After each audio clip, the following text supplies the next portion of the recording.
আসসালামু আলাইকুম। কি অবস্থা সবার? দারুণ একটা বিষয়, সেটা হচ্ছে 4 ঘন্টা আগে রিমার্ক হারলেনের পেজ থেকে একটা পোস্ট করা হয়েছে।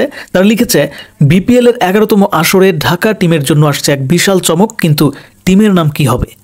বন্ধুরা, ইতিমধ্যে আমরা কিন্তু জানি সবাই শাকিব খান এবারের বিপিএল এর আসরে যুক্ত হয়েছেন। কিভাবে যুক্ত হয়েছেন? এবার তিনি একটি দল কিনেছেন। রিমার্ক হারলেন তার কোম্পানি, আর সেই কোম্পানি একটা দল কিনেছে যেটার নাম এখনও ঠিক হয় নাই। সেই টিমটা আবার ঢাকা বিভাগের। সো এটা বিশাল একটা বিষয়। ঢাকা হচ্ছে আমাদের দেশের রাজধানী, ক্যাপিটাল। ওদিকে শাকিব খান হচ্ছে আমাদের ইন্ডাস্ট্রি, চলচ্চিত্র ইন্ডাস্ট্রির capital name Shakib Khan, megastar, মহাতারকা। তো বন্ধুরা, একটা বিষয় আমি খুবই ইতিবাচকভাবে নিচ্ছি, কেননা এই যে শাকিব খান সিনেমা জগতের একজন মানুষ হয়ে, ইভেন বাংলা চলচ্চিত্রের একজন রাজপুত্র, সে ক্রিকেটে একটা দল কিনলো, বিপিএলে আসলো। এতে করে বিপিএলে আমি মনে করি যে, আমি তো শিওর যে এ যাবৎকালে বিপিএলের ইতিহাসের সবচেয়ে সেরা একটা জমজমাট আসর হতে যাচ্ছে এটা, যদি বাংলাদেশের পরিস্থিতি ঠিকঠাক থাকে। এমন অনেক দর্শক আছে যারা কখনো ক্রিকেট খেলা দেখে নাই বা বুঝেও না, তারা এবারের আসরগুলো দেখবে। তারা লক্ষ্য রাখবে কখন শাকিব খানের টিম খেলার মাঠে নামে, শাকিব খান গ্যালারিতে কখন যায়।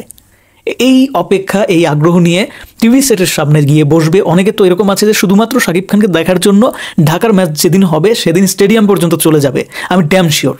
তো এতে করে কি হবে? বাংলা চলচ্চিত্রের মানুষ, যারা বাংলা চলচ্চিত্রকে ভালোবাসে, সিনেমার দর্শক, তারা যাবে দলে দলে খেলা দেখার জন্য। আবার একদিক থেকে খেলা যারা দেখে তারাও কিন্তু কিছুটা হলেও আগ্রহ করবে বাংলা চলচ্চিত্রের দিকে। অর্থাৎ যেটা অন্যান্য কান্ট্রিতে এতদিন যাবত আমরা আসলে, এত বছর যাবত আমরা আসলে দেখে আসতেছি। যেমন বলিউডের কথা যদি বলি, সেখানে শাহরুখ খান দল কিনে সিনেমা জগতের যারাই আছে তারা কিছুটা হলেও এইরকম খেলাধুলার সাথেও সম্পৃক্ত থাকে। যেমন আনুষ্কার হাজব্যান্ড হচ্ছে বিরাট কোহলি। সো ওদের ওইখানে যে কালচারটা, ওরা কিন্তু এমনভাবে বিষয়গুলোকে মেনটেন করে, তাতে করে ওদের কান্ট্রির লাভ হয়। অর্থাৎ ওরা ওদের সিনেমা জগৎ আর খেলার জগৎকে এক করে দেশের জন্য অর্থনৈতিক দিক থেকে একটা বিশাল কিছু করে, যেটা আমরা আসলে পারি নাই এ যাবৎকালে। সেটা শাকিব খানের হাত ধরে এবার সম্ভব হচ্ছে। তো ব্যাপারটা এত ছোটোখাটো কোনো বিষয় না। তো আমি আরও অনেক বেশি রোমাঞ্চিত, অনেক বেশি আনন্দিত যে বিপিএল এর 11তম আসরে ঢাকা টিমের নাম এখনও সিলেক্ট করা হয় নাই। অর্থাৎ শাকিব খান যে তার দর্শকদের কতটা মূল্যায়ন দেন, এটার প্রমাণ তিনি আরেকবারও দিলেন।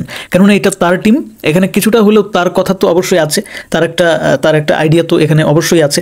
সো আমার কাছে যেটা মনে হচ্ছে, রিমার্ক হারলেন এবং শাকিব খান তারা কিন্তু আলোচনার মাধ্যমে এটা ঠিক করেছে যে যেহেতু ক্রিকেটের একটা আলাদা দর্শক তো আছেই, সাথে শাকিব খানের একটা বিশাল অডিয়েন্স আছে, ইভেন বাংলা সিনেমার একটা বিশাল অডিয়েন্স আছে। হুট করে একটা নাম দিয়ে দিলেই তো আর হচ্ছে না, তাদেরকে অবশ্যই ইনক্লুড করা উচিত। আর সেটাই তারা করেছে। এখন দর্শকদের উদ্দেশ্যে তারা প্রশ্ন করেছে যে কি নাম দেওয়া যায়, আপনার আইডিয়া দিন।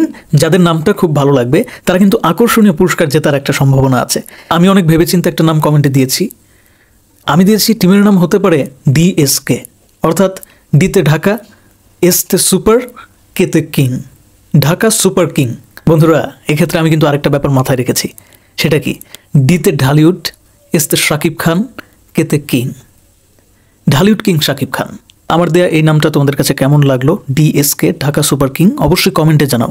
আমার ভিডিওর কমেন্ট বক্সে জানাও আর না জানাও, অবশ্যই তোমরা রিমার্ক হারলেনের যে এই যে অফিসিয়াল পেজ রিমার্ক এইচবি, এই পেজটাতে গিয়ে অবশ্যই নিচে কমেন্ট করে আসবা। এই যে তারা পোস্ট দিয়েছে বিপিএল এর 11তম আসরে ঢাকা টিমের জন্য আসছে এক বিশাল চমক, এই পোস্টের নিচে অবশ্যই তোমরা কমেন্ট করে আসবা নামটা, তোমাদের পছন্দের নামটা। বিকজ এটা রিমার্ক হারলেনের টিম, অর্থাৎ শাকিব খানের টিম। আর একজন শাকিব ফ্যান, সে যদি ঢাকা বিভাগের কেউ নাও হয়, আমি এটা শিওর সে পৃথিবীর যে প্রান্তেই থাকুক না কেন, সে এই টিমের সাপোর্ট করবে। সো আর দেরি কেন, তাহলে ঝটপট কমেন্ট বক্সে গিয়ে লিখে দাও তোমার মন মতো একটা নাম। রিমার্ক হারলেন যদি নামটা পছন্দ করে ফেলে, তাহলে তোমার নামেই হতে পারে শাকিব খানের টিম।